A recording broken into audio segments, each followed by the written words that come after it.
Megastar Shakib Khan. উনি না হলে আসলে আমাদের এত বড় একটা প্রজেক্ট করা সম্ভব হতো না।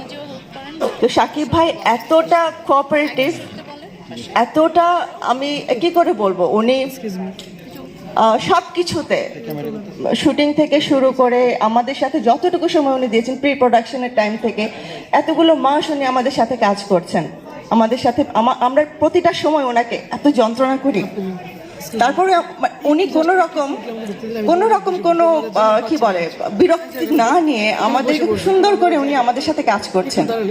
এবং আমি শাকিব ভাইয়ের ব্যাপারে আসলে বলবো, প্রফেশনালিজমটা এত ভালো না যে আমরা কখনো, মানে আমি অন্তত আশা করিনি যে মেগাস্টারের কাছ থেকে এত বেটার প্রফেশনালিজম পাবো।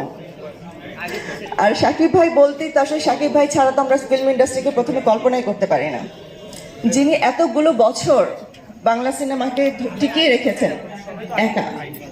তো আমার সৌভাগ্য যে আমি শাকিব ভাইয়ের সাথে কাজ করতে পারছি। আমি মনে করবো আমার ডিরেক্টরের সৌভাগ্য যে ওর প্রথম সিনেমা এত বড় মেগাস্টারকে নিয়ে কাজ করছেন।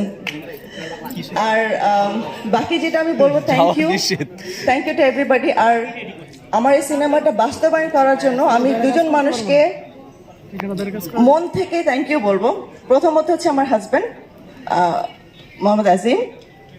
সো উনি আমাকে এতটা বেশি অনুপ্রেরণা দিয়েছেন এবং উনি হৃদয়কে এতটা বেশি অনুপ্রেরণা দিয়েছে সব কিছু থেকে, ফিনান্সিয়ালি বা আইডিয়া থেকে হোক, সব কিছুতে, ক্রিয়েটিভ ইনপুট সব কিছুতে। আর নেক্সট আমি যাকে বলবো সে হচ্ছে সিদ্ধান্ত সেট ফ্রম রিদিশিদি এন্টারটেইনমেন্ট। ও আমার পুরো সিনেমাটা